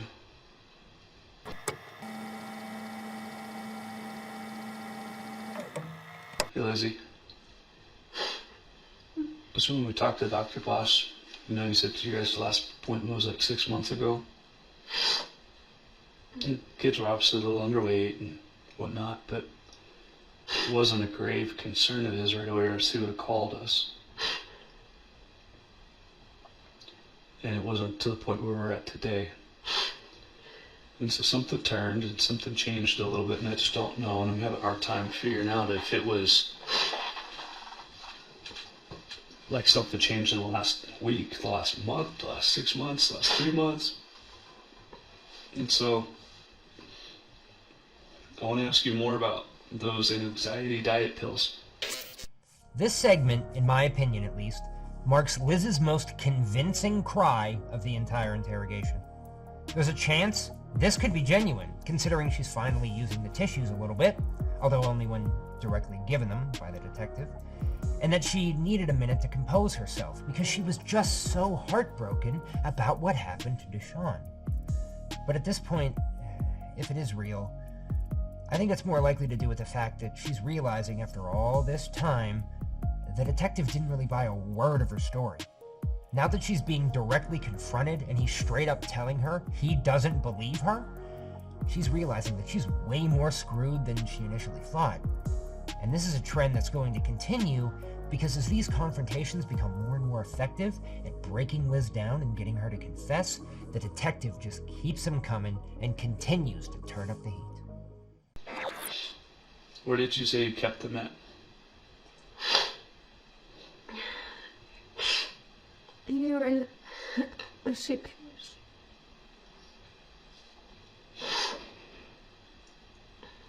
So your other children are saying that those same diet pills are things that you would give to curb your children's appetite.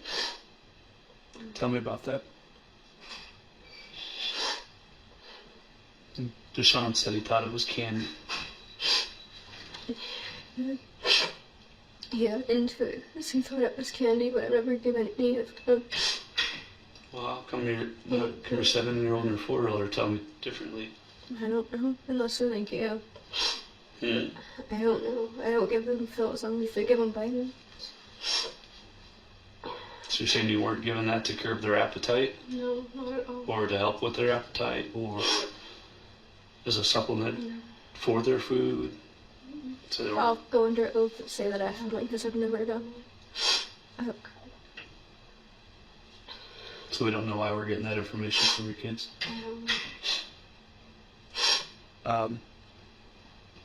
Talking with Grandma, she was telling us a little bit of the history that, you know, she tried to feed the kids a little bit, and she was telling me that you guys have some fights about that. Can you tell me about that?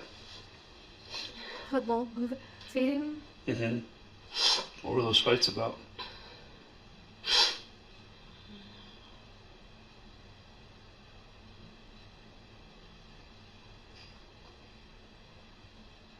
And then I remember we were fighting about over was like sweets and stuff for. And she would try to give them birds and forks and would try to just let them eat. Trying to give them what? Syrups or forks or whatever that they had already eaten. Try to give them more food than their initial serving? How come that was a big deal to you? Because they kept up and throwing up every.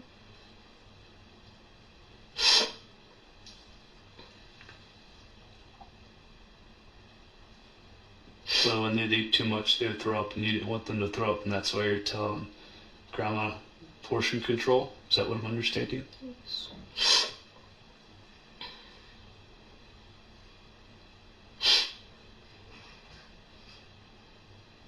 look at your kids. Your girls look healthy. And your boys are a little bit smaller. Why is that?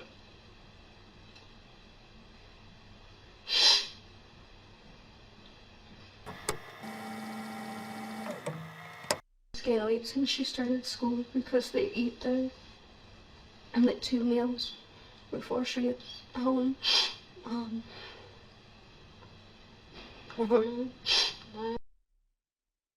Been the same though, so I know she's anemic, so when she eats iron foods, then she eats a lot of it, but I don't know if why that would cause me leaving. Are the boys a little more ornery about getting into the pantry and trying to sneak food and stuff like that? They're the only ones who do it. They're the only ones that do it? Is that why they get in trouble? Tell me more about their discipline.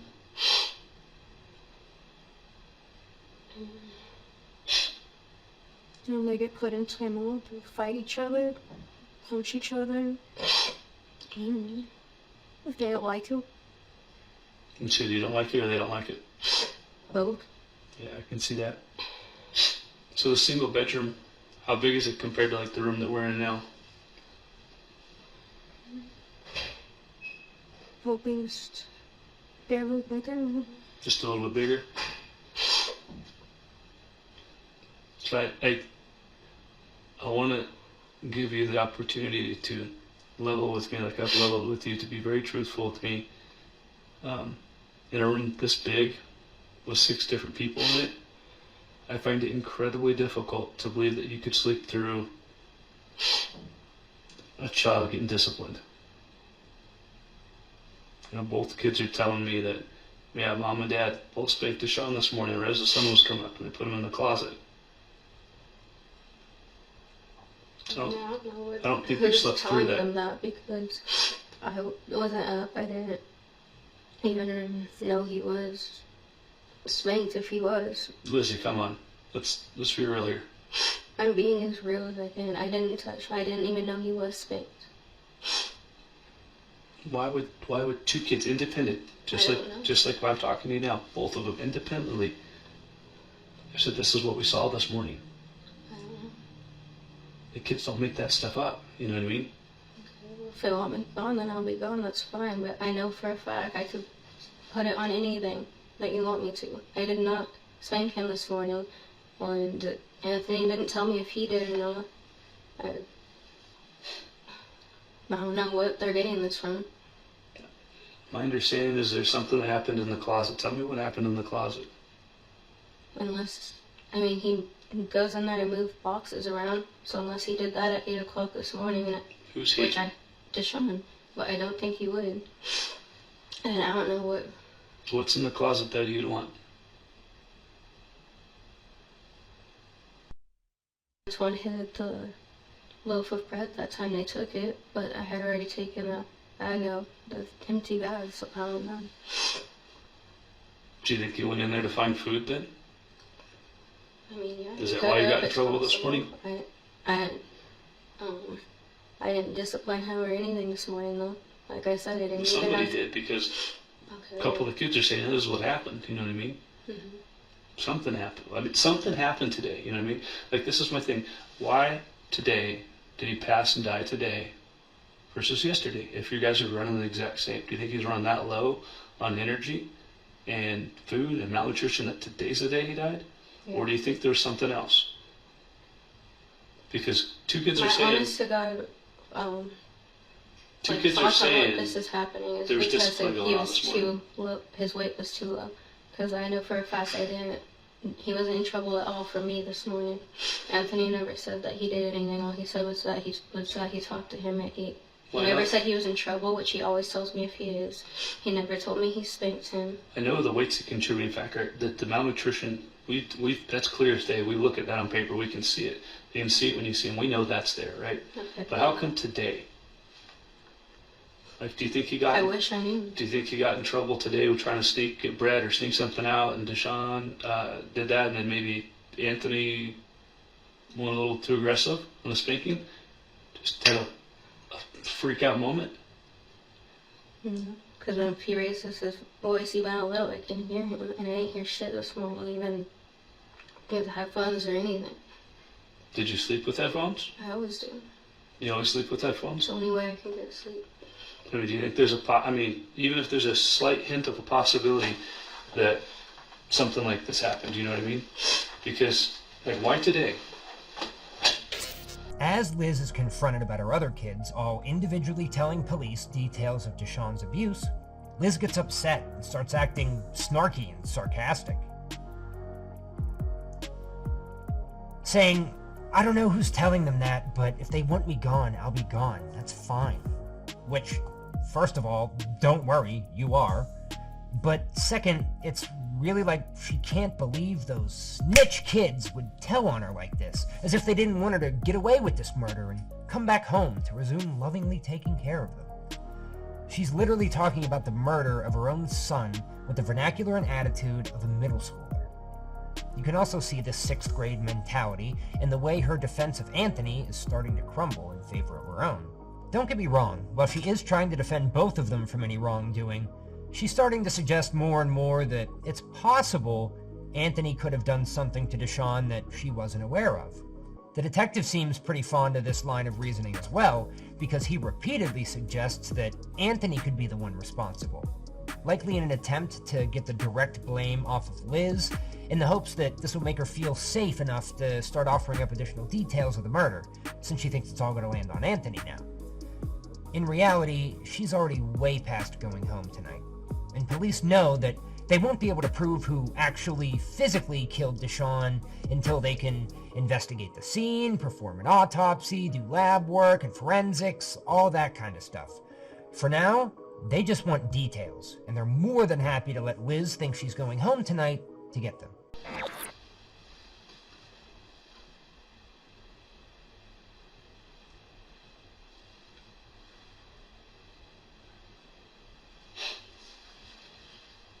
I mean, because hypothetically, what if he was down a lot longer than we think?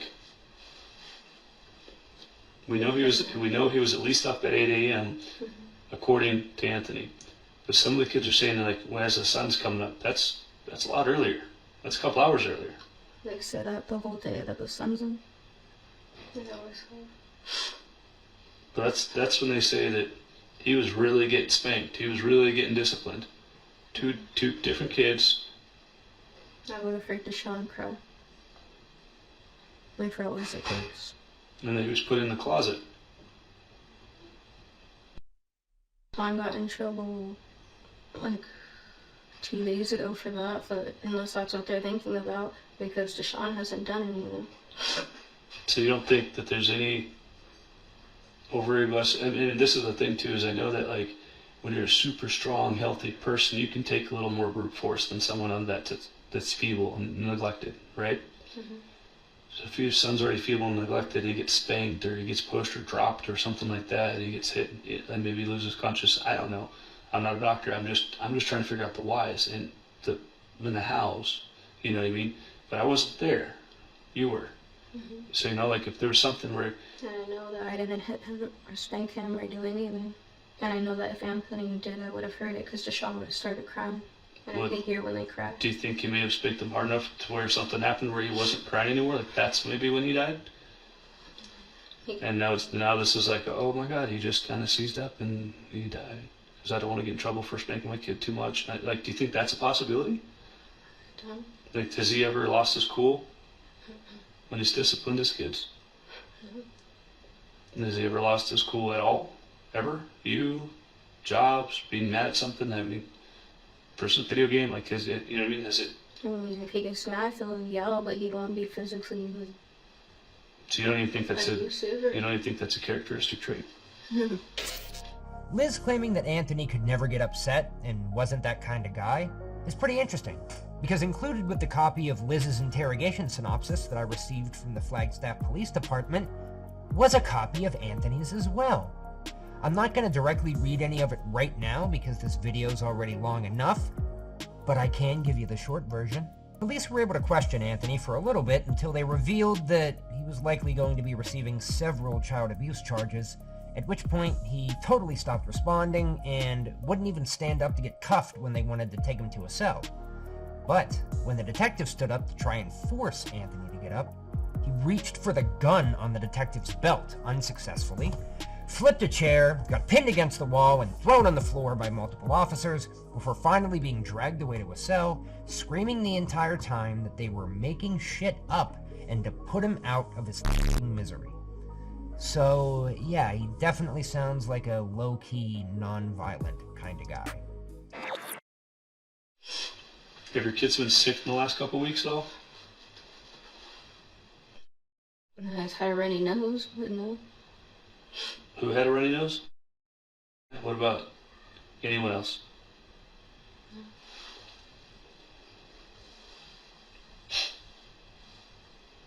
So no illnesses in the last couple of weeks or anything like that? Anne Marie was sick a while back. I don't think that would have affected him. But you haven't seen anything with the kids? A cold or something. You know? Something. But she seems to. So we're not seeing anything with the kids that's blatantly obvious. No coughing, no throwing up, nothing. What about like your kids' bathroom habits, like urinating and defecating? When was the last time they went to pee? Deshaun, when was the last time you went to the bathroom that you remember? Before I went to sleep the night before. About what time was that?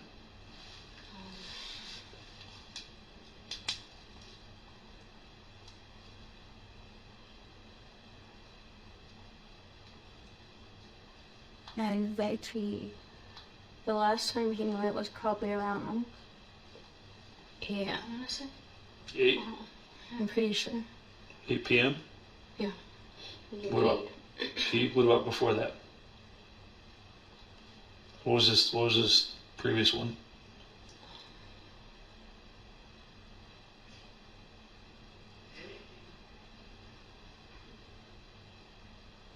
I'll run the PediaSure goes a couple times, but didn't.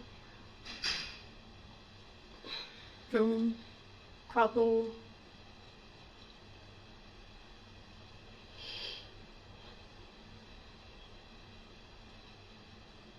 maybe around noon. What about defecation, poops? When was the last time you had poop?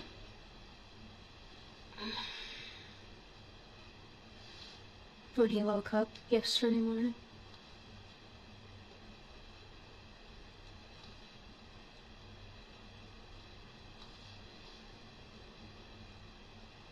What time was that? Well, Toilet or in his pants? toilet.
So there's two things that we're stuck on together here.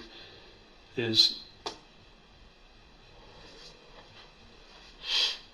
both of your kids independently of each other, meaning they're interviewed one-on-one just like I'm interviewing you, have both said that You spoke to. that there's discipline this morning. Mm-hmm. Okay. And I need to know about that. And the other thing is they're saying that these diet pills had been given, that you specifically had given them from a black little case, little black bag, Like they're able to describe bags to them to curb appetites. I don't know what they're thinking of, but Well, what are they thinking of? Because something, like kids don't, like if, like I said, I've been doing this for a little bit. besides the trigger appetite, all I did was give them their breakfast or their lunch. I don't know what they're talking about. Okay, well, you know what I mean? I got 2 kids saying, And that's fine. I believe well, that. it's not fine. That's the problem. I'm saying I believe that they say that, but I can tell you I never gave them any kind of pills, any kind of vitamins, any kind of anything. For that. God, she really doesn't like vitamins for some reason. Like, I don't get it. She's like, I'm not a monster. I never gave them vitamins.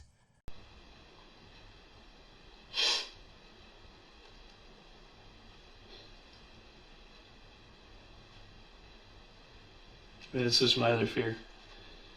Is it when they do an autopsy?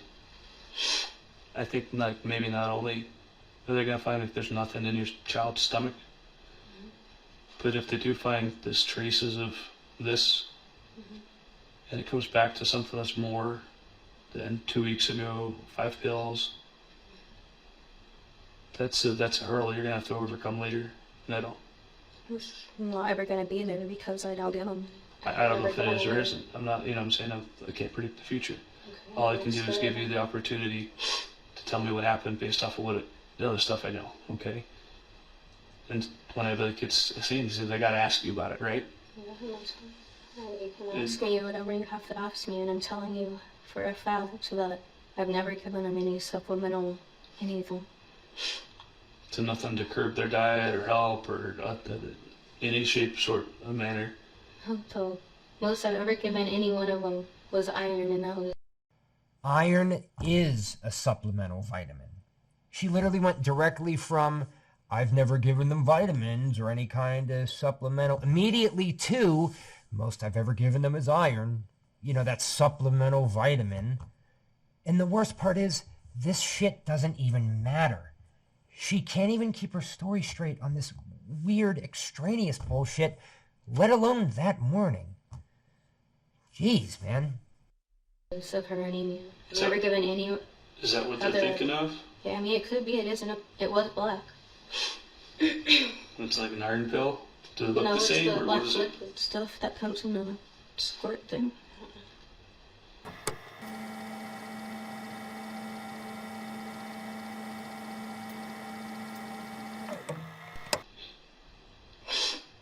How do we make this right? Like, how do we...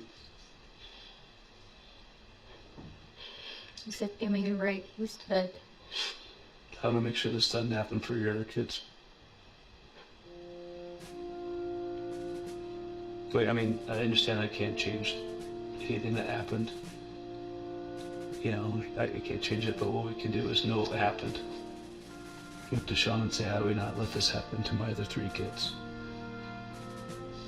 And if there's pattern or behaviors that we need to fix, this is a good time to fix those, because if you're telling me, yeah, I can see things weren't working out, and then, wow, I really see on paper that 17 hours out of a 24-hour day go by where my kid's only getting 1 meal maybe,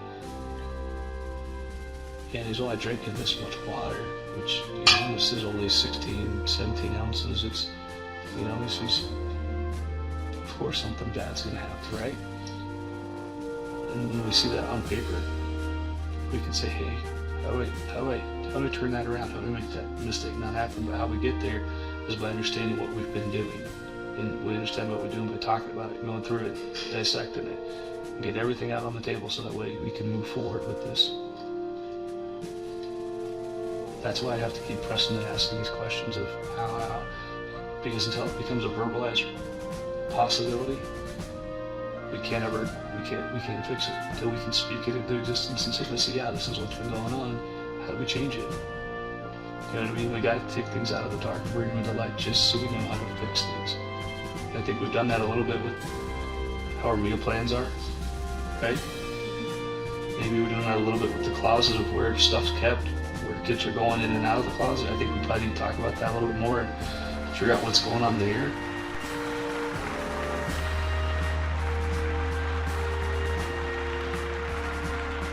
Right? I'll move her bit then uses. You know, like, you know, so I think there's I want. Does family therapy work with kids? I want to or help. is it just adults? No, there's lots of therapies out there. There's so many therapies, but I want to help. And part of that is bringing things to light. Part of that is talking about it like we're doing. Part of it's getting it out. Part of it's getting it on paper, so we can say, okay, how do we not let this happen again? The detective is doing a great job of keeping Liz talking by acting as if there's a real chance that she may be going home after this interview. But he knows damn well that's not the case.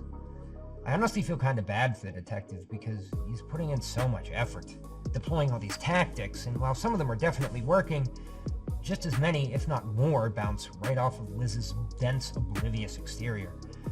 After more than 3.5 hours together, the guy just poured his heart out, trying his best to appeal to Liz's sense of humanity and decency and right and wrong, hoping to get her to show some genuine remorse for what she's done and finally tell him the unobstructed truth about what happened to Deshaun that morning, only to get yet another It has to be infuriating, and is the umpteenth example of why I'm so impressed by the people that are able to do this job. Also, real quick, I don't know if you've noticed, but we haven't heard a sniffle or a snorkel or any kind of crying for a pretty long time now. Feel free to wind it back and see if you can't figure out exactly where she stopped, especially in relation to where she started. You'll be pretty shocked by just how low effort that whole charade was this time around. And then I know someone's gonna post the answer in the comments anyway and ruin my thinly veiled attempt to get a little extra engagement on this video, so whatever, do what you want.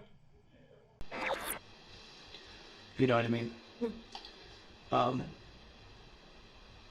That's.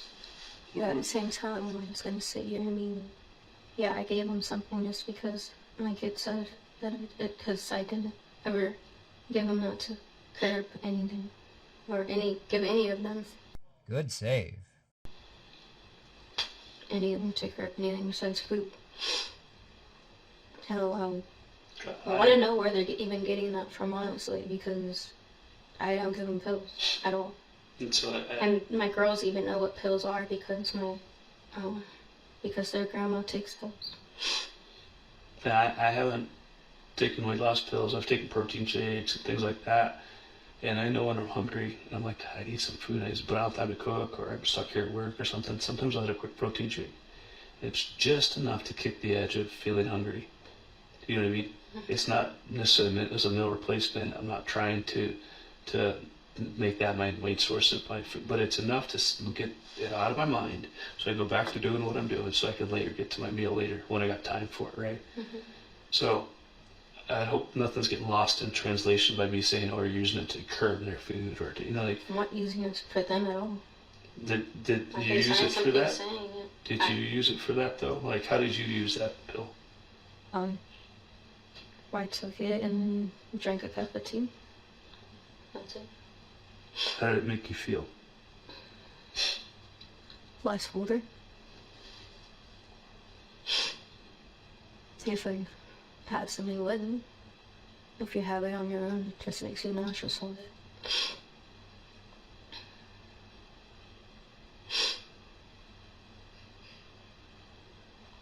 You said it was a gel pill? Did you take it, like, swallow it whole? Did you break it and put it in and stir it up? Or how did... Swallowed it whole. Is there any possibility that they could have got that?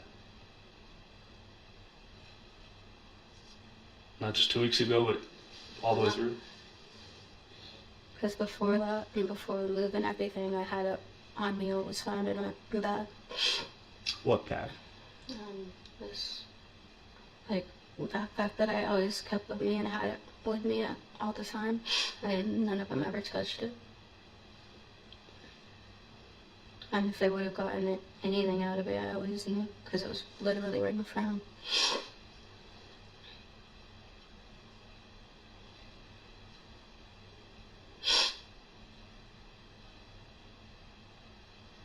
Did the kids ever go into the closet for timeouts? Here? No. They've sat in a closet and played before, like with their toys, just because there's more room, but they don't get like punished to it or something. Always her grandma's closet every time she opens it. Oh, can I go in? Can I do this? Like, that's just how they were. That's how they are. When so, they don't like spend a whole bunch of time doing in like one spot. And then usually in the living room, or hanging out in our room when they're sleeping. Was there ever discipline administered for them being in the closets when there shouldn't be? No, because I didn't know that they found pills in them.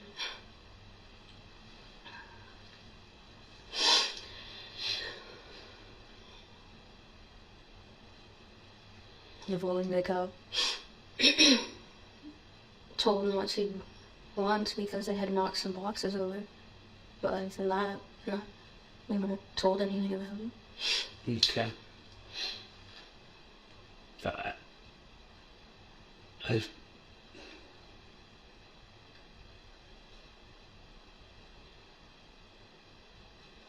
I'd be beside myself if I lost my son or my daughter.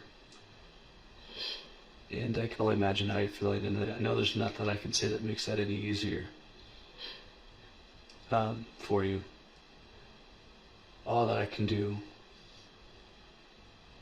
is try to figure out what happened, to tell their story, help you guys make not the same mistakes again. Maybe try to bring you guys resources if possible. You know, if there's things that we want to try to do to help, right? Please send me all the help you can get all these. Some of it, like I said, is talking about it. Some of it's seeing it on paper. I told you what I know. One of the things that we can do too, to help better understand you guys and your family habits and dynamics and things like that, is going through like social media or your phone just to see what we're searching, to see are they searching the right things to help them out, or what, how can we have corrected their search patterns a little bit betterly. Can we look in your guys' phones just to help with that?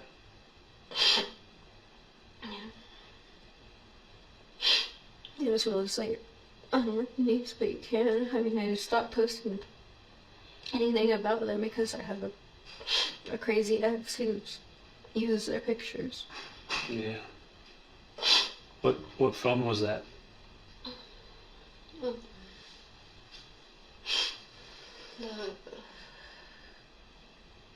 Galaxy something. It's a yellow. Samsung Galaxy? Yeah. Does it have a passcode? Yeah. What's the passcode? His face. How do you get into it? I usually don't use it. If I do, it's already unlocked. Oh, he doesn't have like a backup swipe pattern or digit pin number? He's just using the face. Recently, I haven't seen him. I don't know if it's on there, but I haven't tried. If it is, I know what it is. So you don't know if it's locked, you don't know what that is? I know what the password is if it's locked, yeah. Oh, what's the password? It's a pattern. So it probably looks a lot like it. Pattern. I think there's what, 9 dots? Yeah.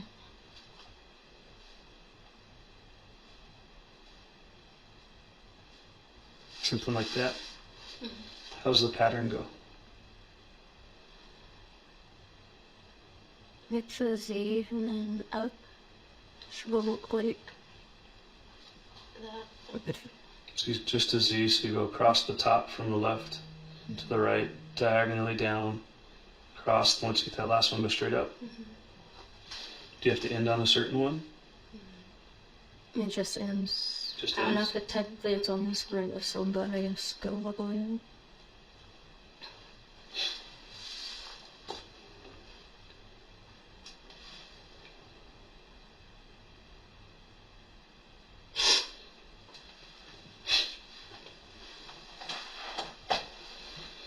Is that the only phone you guys use, is the Samsung Galaxy? Yeah, for like actual stuff that it's just a navigation. Is it his phone or your phone or both phones? We both use it. Who pays the bills on it? He does. Or is it guys, both yours? No.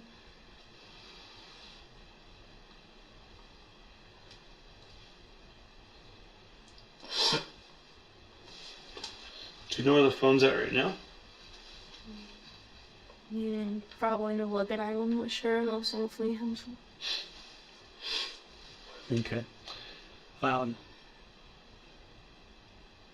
gonna take a break for a minute. I need to use the restroom. You need the restroom? Are you okay? You okay? To see my friend. Not right now. We can't. They'll be doing the interviews and hanging out. But I got some water here. It's important you drink some water while we're here. Do you need anything right now? A bag of chips or something? Okay, well I got a couple water bottles for you if you do decide you want them. If you don't need to use the restroom or something, just give me a moment. I'm gonna be right back, okay? I'm not being able to see afterwards. I'll let you. I don't know that answer. I'll try to find that out for you, okay?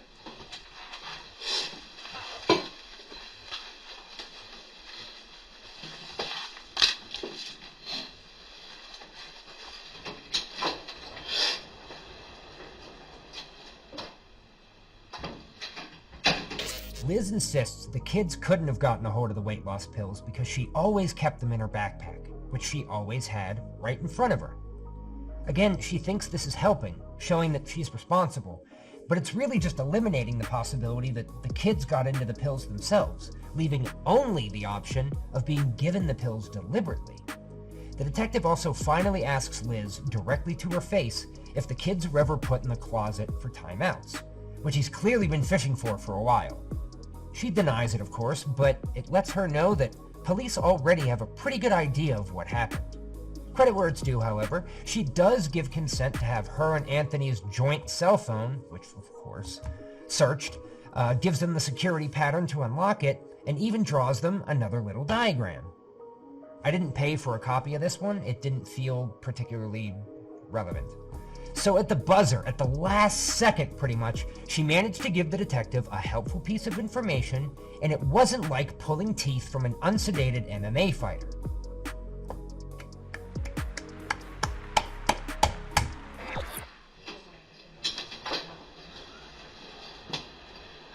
I'm sorry, what's your first name? Elizabeth. You're Elizabeth? Mm-hmm. Okay. So, and you're mom of the kids? Okay.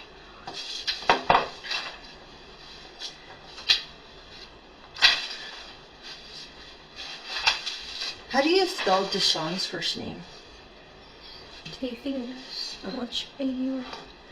Okay, and what was his last name? Martinez, okay. Deshaun? Sorry. What's his birthday?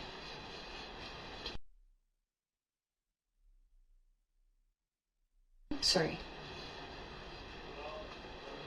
Okay. This is paperwork from the Arizona Department of Child Safety, okay? CPS, same kind of thing.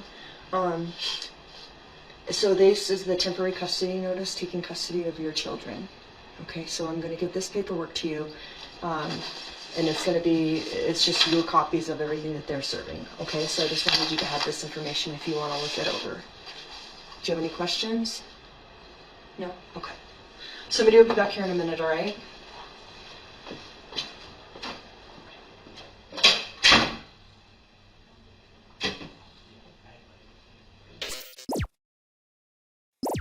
This is where I decided to stop part 2. After Children's Services leaves, Liz is left alone for another pretty good chunk of time before part 3, the finale, where Detective Forsman, along with the second detective, come in and just start hammering Liz with conflicting evidence and contradictions, break her down, and get everything they need and more, in the culmination of over 4 hours of textbook interrogation techniques. We'll also discuss the following trial, its revelations and outcome, and catch up with Liz in prison. As of early April 2024, I'm pretty sure that Anthony Martinez's trial is actually going to start later this month.